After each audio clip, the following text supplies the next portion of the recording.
Hello, I am Baron Dipitous, and you may notice that my voice is a little bit different today. I've been dealing with some kind of congestion, allergies, something all week, so I apologize for that. I hope that's not too big of a deal. But I was just very excited to start putting this video together, and yeah, Thea's lore, as you can see by the title here.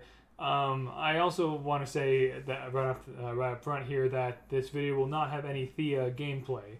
That just me trying to make this video in a timely manner. I'm not gonna the time that Brawlhalla updates and whatever my work schedule is not gonna line up. But that's okay because there will be soon after Thea releases there will be plenty of videos about her gameplay, her sigs, her stats, her weapons, whatever. So if you're looking for that, maybe look up, I don't know, a video by Swerft or Schwerpy or Lacan or Kozilix or Sandstorm, Boomy, whatever. Lots of people will be doing that.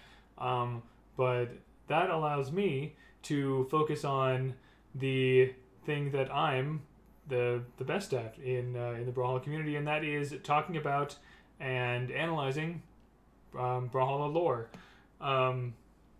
So in order for us to start, talking about the lore of Thea Claudia, and that is her full name. The full version of Thea is Thea Claudia, spelled like that. We need to first read the lore. So allow me to show you the Speedster. I taught her brawl balls just last week, and this week she's dominating. It was the same with basketball and with volleyball. It's hardly fair how she's just good at every sport without even trying. Thor to Scarlet. Let's do another 300. I've got to be done by 6 so I can meet Lucian for Kung Fu drills before breakfast. Thea to her exhausted dodge bomb coach. As the story goes, at the first Olympic Games, Thea Claudia of Athens, the daughter of Medea, won every race and most of the other events. Afterwards, Zeus sent her on an epic quest, then made the Olympics a regular thing so that with her out of the way, other people could have a chance to win too. That epic quest was to travel to the fortress of Asgard and win back the winged helm of Hermes from the strange northern gods. Thea knew Zeus had lost the hat to Odin fair and square in a dice game, but agreed to go because she loved the challenge. In Valhalla, Thea went to work, first building up a rabid fan base by dominating Valhalla's all the tournament scenes. She is the first legend to win the Brawl Ball Open, the Kung Fu Annual, and the Ymirian Clash in a single year. Once Thea began winning in the Grand Tournament, a new world of possibility opened to her. Endorsements. She single-handedly invented sports marketing in Asgard and watched in delight as her eternal sports empire grew. Thor was seen wearing her custom Pegasus Ymir sunglasses made by Olgra Manufacturing. Scarlet swears by her Parnassus Punch hydration formula. Even Brax was spotted in her Atalanta no-show performance socks. At this point, she's so rich she could probably just buy the Hermes helmet back from Odin, but she's staying around to win it back instead. She doesn't miss her life with the other Olympians. The crowd is so much livelier. This crowd is so much livelier and weirder.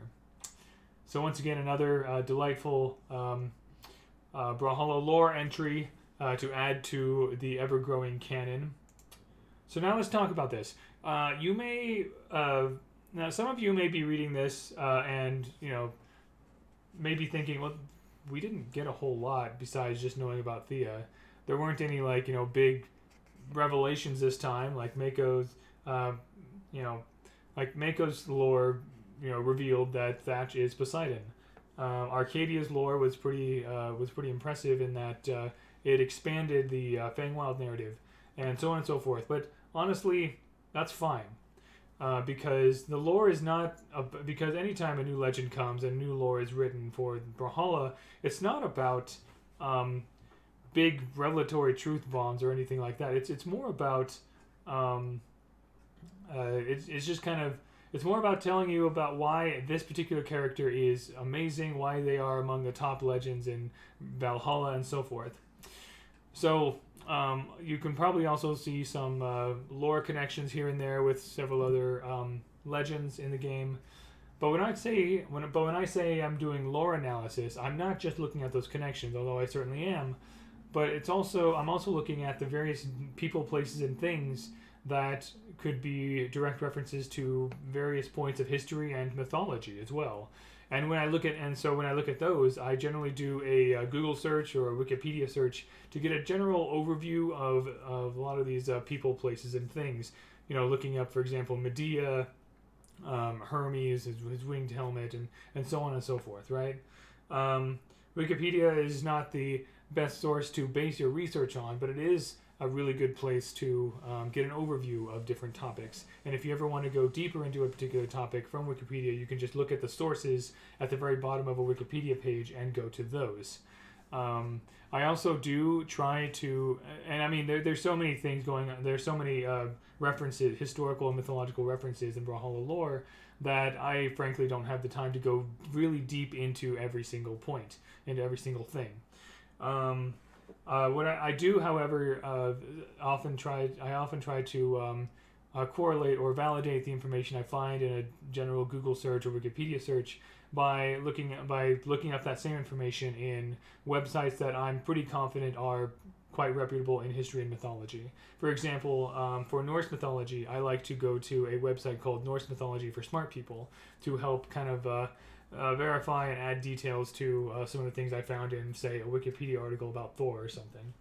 So basically what I'm going to be doing is, in this analysis, is I'm going to start from the very top of the lore and go down and just briefly talk about various aspects that I think are cool. So here we go. First of all, Thor is talking to Scarlet.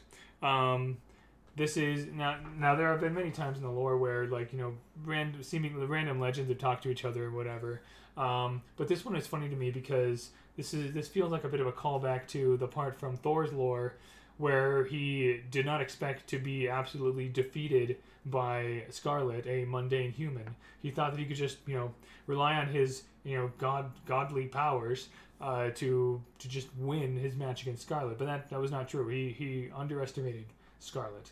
And so here, Thor was clearly underestimating Thea's athletic ability in these various sports. And so I don't think it's so much that, Scarlet and Thea, proving their prowess against Thor. I don't think this means that Thor is weak. This just, we're seeing these things to show how impressive Scarlet and Thea are, right? That's the main point behind a lot of sentences in Brawlhalla lore. The lore is meant to show you how awesome these characters are, how hilariously epic they are, basically. And so, showing that, Thor being surprised by Thea just like dominating brawl ball, basketball, and volleyball is just showing how awesome Thea is, honestly. Because Thor is an impressive figure in Norse mythology. So if he's impressed by these people, they must be really impressive people indeed.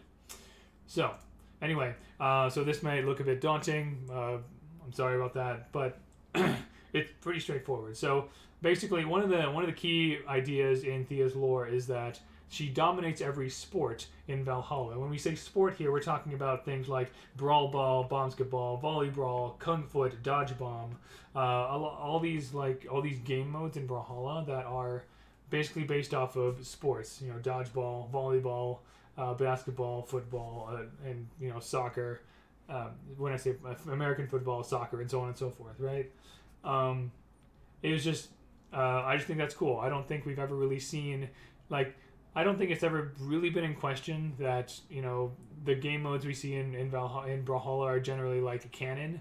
Rayman's lore mentioned how he taught everyone Kung Foot, and that was also when we got Kung Foot in the game. So I'm not 100% sure about the, zombie, maybe the Horde one or whatever. But in general, the modes that we see in Brawlhalla are generally ones that we see that exist in the canon.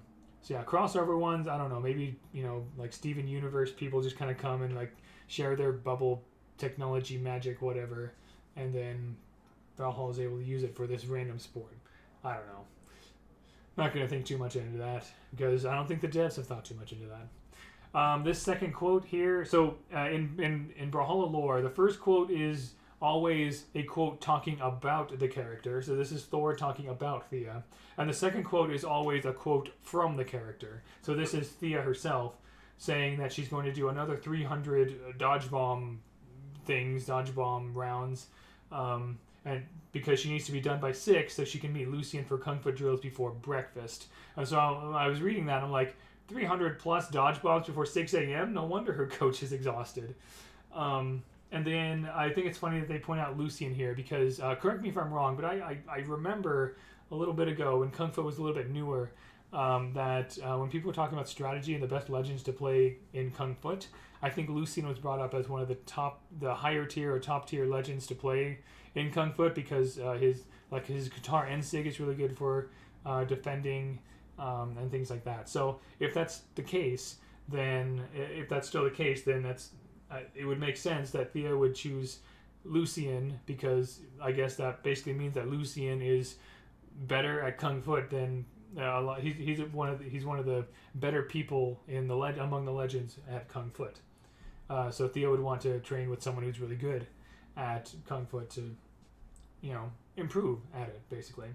But yeah, and then of course other sports. I mean, those same sports are being mentioned, like brawl ball, Kung Fu, Ymirian Clash. I don't know what sport that was being used there, but I will have a note about that name, Ymirian Clash, a bit later. I just don't know what sport they were actually playing there.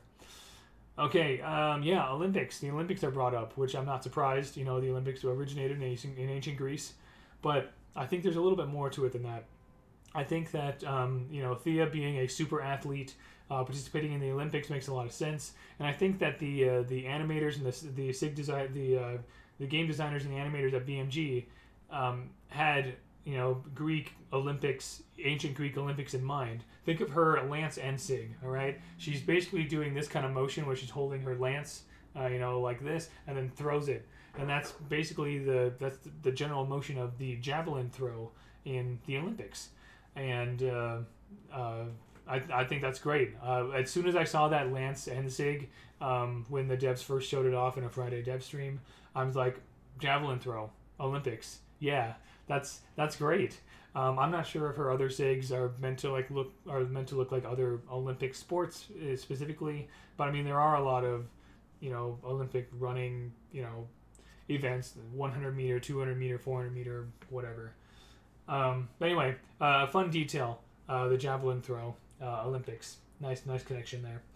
I like it when there's a connection between signatures and the lore. It all just comes together to help create the character. Okay, so Thea Claudia. I want to talk about this name for a little bit. I'm fairly certain that Thea Claudia is an original character by BMG. I haven't been able to find the name Thea Claudia in Greek mythology, in any Greek mythology search that I've done. There certainly is a Thea. There's at least one Thea, Thiea, but that Thea is not, does not seem to be the daughter, does not seem to be related to Medea, or at least not directly related to Medea. So I don't think there's a perfect analog in Greek mythology as we know it. It's Greek mythology. The gods and demigods have tons and tons of children, with various powers and destinies and whatever. So it's really not. So even if Thea Claudia is not actually in Greek mythology, it's not out of the question that someone like her would appear in there. So all this stuff about Greek words. Basically, I tried to figure out where is Thea Claudia's name coming from.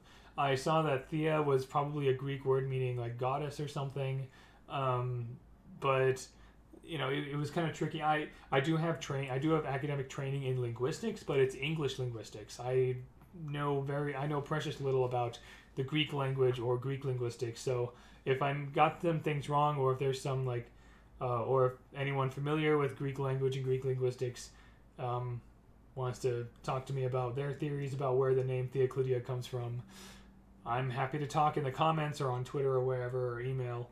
But this is what I came up with. Thea, and then we got Kleos for eternal renown.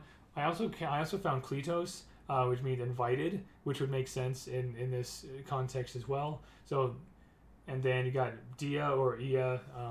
Ia could just be a grammatical suffix to kind of end the name. Dia is another word for goddess. I actually couldn't tell if it was Greek or Latin or something like that. It wouldn't make sense if there was goddess invitation, a goddess invited goddess or something, or goddess eternal renowned goddess. I like the Cletos one because Thea Cletia. Thea Cledia. That would make sense to me. Or maybe BMG was just making stuff up and I'm thinking too much about this. That's quite likely. But this is what I was able to find. I could be wrong. I could be totally off base with Greek words and roots and whatever. But anyway, that's what I found. For your information and enjoyment or possibly amusement. Okay, so Theoclidia is from Athens. Athens is, you can look up a lot of stuff about Athens. I think it's most well known as a place, it was a place of learning and philosophy and so forth. It also happens to be the last city that we know Medea lived in before she ran away to who knows where. So it would make sense. So it actually does. So that tells me that Thea was one of Medea's later children. Because this, I'll talk more about Medea in just a moment.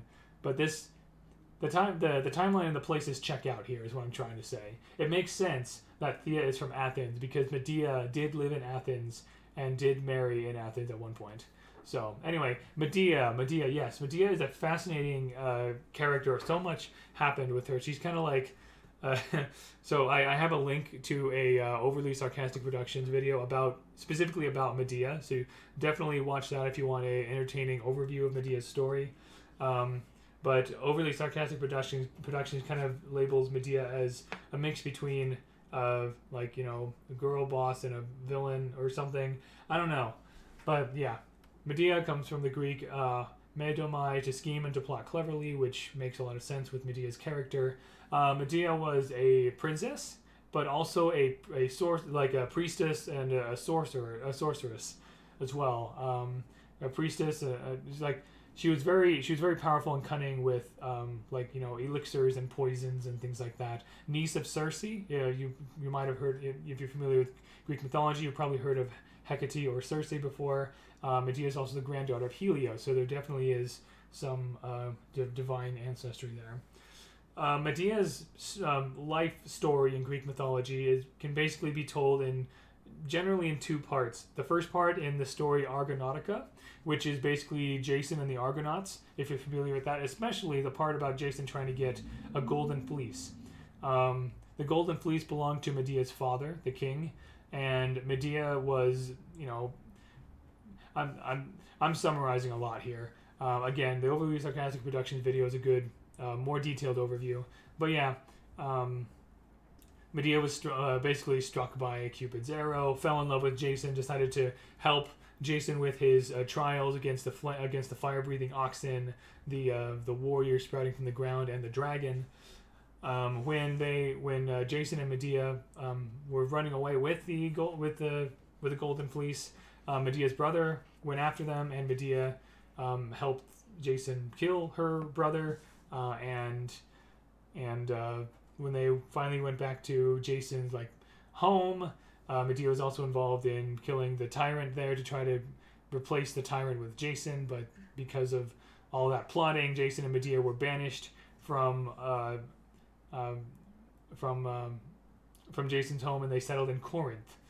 And that is the Argonautica part. And then the second half is a tragedy from a play by Euripides, which is titled Medea, where basically Jason decided to leave Medea for another woman, and Medea was so upset that she decided she wanted to make Jason suffer. She poisoned that other woman. She killed her own sons. She fled via a chariot from her grandfather Helios, and she moved to Athens and marries King Aegeus. Now, again, if you're familiar with Greek mythology, Aegeus is the father of Theseus, and Theseus is the one who went through, I believe he's the one who went through the labyrinth to kill the Minotaur, right? Now, I don't think Theseus was Medea's son. Theseus was King Aegeus' son. Aegeus did marry a couple times before Medea, as far as I know. But yeah, that is Medea's story. A lot was going on with her, and that is Thea's mother.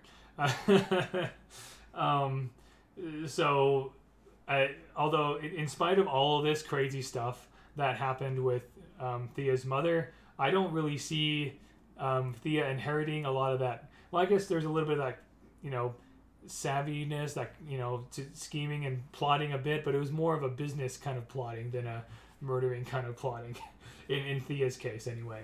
But yeah, if you want to learn more about more about Medea, you can. There's that link over there. You can look her up online and whatever. I also wanted to point out that Zeus has been mentioned once before in Brawlhalla lore, specifically in Mako's lore. So Zeus and Poseidon were involved in a battle for control over Atlantis, and in that battle, Zeus struck Poseidon with a lightning bolt, and Poseidon was thrown down to earth, and he became thatch. And Mako was so enraged by Zeus striking down her father that Mako caused Atlantis to sink so that Zeus couldn't have it. If you can't have it, nobody can have it. No, if we can't have it, nobody can have it, kind of a thing. So, anyway, it's cool to see Zeus again in Brawlhalla lore. Okay, so Winged Helm of Hermes. Hermes is very often depicted with not just a winged helmet, but a specific shape of a winged helmet. So it's kind of like this shallow bowl with like a flat brim all the way around. I believe that's called a Dipitous, that particular kind of hat, and it just happens to have wings on it. And that winged helm is often a symbol of speed, which makes sense because Hermes is messenger of the gods, god of travelers, god of thieves, etc. Often he's the psychopomp of the Greek pantheon. He's the one who leads souls to their afterlife. So it makes sense that Nyx has done some work for Hermes. Maybe Hermes was like swamped at one point and hired Nyx to help him out. And Hermes is also still upset about the time that Ezio prevented the rise of the cult of Hermes. Now, I'm assuming that the cult of Hermes thing is something that happened in an Assassin's Creed game. I've never played an Assassin's Creed game, so I don't really know. But I know that Ezio's lore is based Assassin's Creed lore. So if you know about that stuff, great. But but Nyx and Ezio are the other two times that Hermes has been mentioned in the Brawlhalla lore before. I also wanted to point out this phrase, strange northern gods. That's not the first time we've seen the Norse pantheon, the Norse gods, referred to as strange or stranger. Because Queen Nai's lore in the prophecy of the Jaguar Queen says, "So it is written that the warrior queen shall walk abroad and vex the stranger gods in their own house," and so on and so forth. Odin and the rest of his pantheon are rather strange. I think in the sense of Queen Nai, they're talking about stranger as in unfamiliar to the Aztec pantheon, right? So they are strangers to her, but it's just kind of funny to me that the word strange has been used twice now to describe the very setting that we're working with here in Valhalla, really, because there's so many visitors from so many other different pantheons. You got Zariel, we got Thea, we got Queen Nai, we got Nyx, and so on and so forth. Anyway. Speaking of visitors between pantheons, this whole thing about how Zeus was playing a dice game with Odin, and apparently Zeus bet Hermes' winged helmet and lost. This is the second example we have in Brawlhalla lore of Odin conversing with or visiting like the head god of another pantheon. Zariel's lore shows that Palladium and Odin were chit-chatting a bit, and they, Odin was inspired by Palladium's forces, so Odin decided, hey, let's send Valkyries out to find warriors for my army to prepare for Ragnarok. And then Palladium just kind of like, you're just weird and uncouth, whatever. But then Palladium heard impressive things about Odin's army, so Palladium sent Zariel down to observe those forces. I just love the idea. I just love this continued confirmation and the potential implications of pretty much every mythological pantheon existing in the Brawlhalla universe, and just kind of the implications of all of that. It's really fun to me.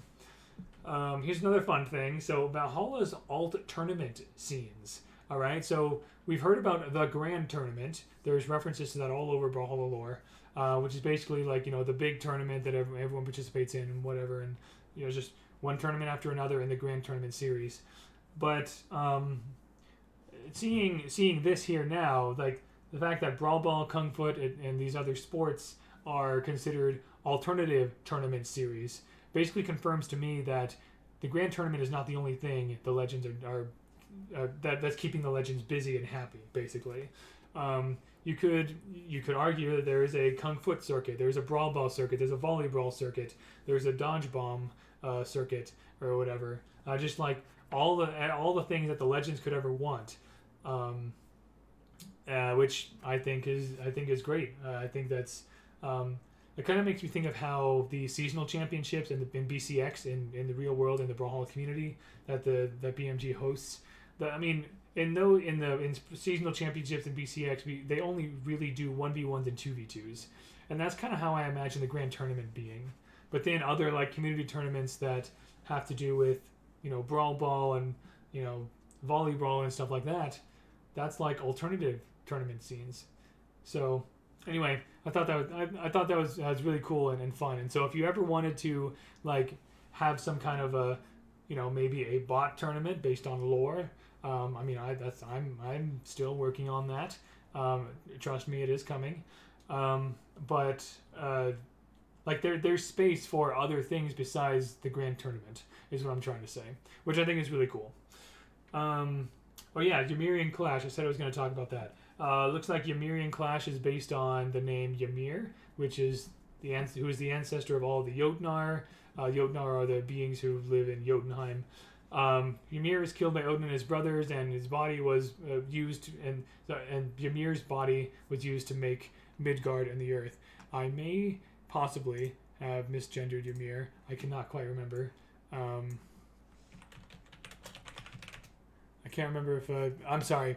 Ymir was I believe Ymir was oh, that's an Attack on Titan thing. Whatever. Anyway, sorry. I'll speak neutrally here. But yeah, Ymir was basically became the Earth. And I also wanted to point out that the hammer skin from Battle Pass Season 3 is called Ymir's Sledge.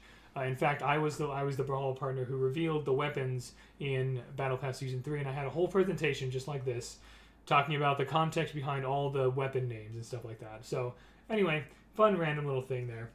But yeah, Ymirian Clash, I don't know entirely what that might. I guess it's just a kind of a contest named after Ymir, or maybe named after the fight between Odin and his brothers and Ymir. So anyway, there you go. Okay, so I thought this was really funny. Let's talk about Thea's steps to success, shall we? So Thea dominated the side events, the side sport events in Brawlhalla. And then after that, like she started getting a rabid fan base. Then she started winning in the grand tournament, and I assume that winning in the grand tournament started to give her winnings, and so using those winnings to establish Eternal Sports, which apparently was filling an underappreciated niche in Valhalla, which is like this sports merch or something. Now, Rayman's and Thor's lore shows that merch did exist. Like there is a Sentinel and Sir Roland merch that's mentioned in Rayman's lore, and then there's like a Bodvar foam crown in Thor's lore. But what I'm hearing in Thea's lore here tells me that that merch stuff was like small fries basically. Like clearly that stuff was not marketed anywhere near what Thea did with Eternal Sports. Eternal Sports was a whole big unified thing. Maybe this older merch, Sir Roland, Sentinel, Thor, Bodvar, and others. Maybe this other merch was just kind of like maybe people just wanted to make T-shirts, and maybe it was like more like indie, like homemade kind of thing, right? But Thea stepped it up. She watched her sports empire grow and profit. Now I don't think she was necessarily just trying to make money. The last paragraph shows that she's here in Valhalla to have fun and be the best, and stuff. But anyway, let's talk about some of those products, shall we? Some of those Eternal Sports products. Pegasus Ymir sunglasses. So that's a hilarious pun on the name Ymir and mirror sunglasses, which are those sunglasses that look like that basically have like mirror that have mirror reflections on the front of them. Made by Olgrim. So all the other products are just named after Greek people and places, but the Pegasus Ymir sunglasses have a Greek and a Norse reference, which tells me that Thea and Olgrim collaborated on that particular product. Parnassus Punch hydration formula. So hydration formula, it sounds like some kind of sports drink or like some kind of like Gatorade, Powerade, electrolyte, something or other. What is Parnassus? It is a mountain, a Greek mountain, said to be home of Pegasus and the Muses. It's also sacred to Dionysus, god of wine. I think, and there were a bunch of other like random things that happened at Parnassus as well. I think that along with the association with god of wine, the punch thing, maybe it's grape flavored. I don't know. I think I think it's also that idea of how spring water bottles have like they often talk about mountain springs, right? So maybe using Parnassus as like a place where there was a spring at Parnassus or something to kind of create this hydration formula. I don't know. And then lastly, Atalanta no-show performance socks. Now I know that name looks like Atlanta, as in Atlanta, Georgia, which is where Blue Mammoth Games is established. But, and I kind of have to wonder if BMG chose that name partially because it sounds like Atlanta, Georgia. But Atalanta is actually the name of a character in Greek mythology. She was a very fast huntress. She's probably one of the fastest runners in Greek mythology. She had this challenge where she would marry anyone who could outrun her in a race. But if they lost, then she would spear them. So maybe not the best kind of deal. But so a bunch of people kept losing to her. But Hippomenes, or he goes by another name as well, but Hippomenes sounds funnier. Hippomenes actually won against Atalanta because before the race he asked Aphrodite, goddess of love, for help, and Aphrodite's like, okay, so here's what you do: you take these 3 golden apples, and whenever Atalanta starts getting ahead of you in the race, toss one of these golden apples in front of her, and she will be distracted, and you'll be able to win the race. And that's what happened. 3 times when Atalanta started getting ahead of him, he tossed one of those golden apples, and she saw the golden apple and like stopped and picked it up to look at it and everything. And slowing her down 3 times allowed Hippomenes to win, and they got married and all that. So it would make sense then for Atalanta to be the namesake of performance socks because running, right? I'm kind of surprised Thea didn't name these socks after herself. Maybe she named shoes after herself and decided that Atalanta would have the socks. I don't know. Whatever. But yeah, there you go. That's not just that's not a typo on Atlanta. The Atalanta is an actual. And also, a fun fact: in some versions of the Jason and the Argonauts story, Atalanta has been listed sometimes as one of the members of the Argonauts. Because the Argonauts are basically like there's Hercules in there, there's like the Sons of the North Wind in there, Atalanta's in there sometimes, there's a who's who of Greek heroes within Jason's crew. Anyway, and then wrapping up here, like most others in Brawlhalla, she's just here to have fun and to be the best, and she has certainly shown not just in the trailer but also in the lore here that she is really good at what she does. I wanted to show this Instagram post by Oddling as well. A lot of you may have seen this already.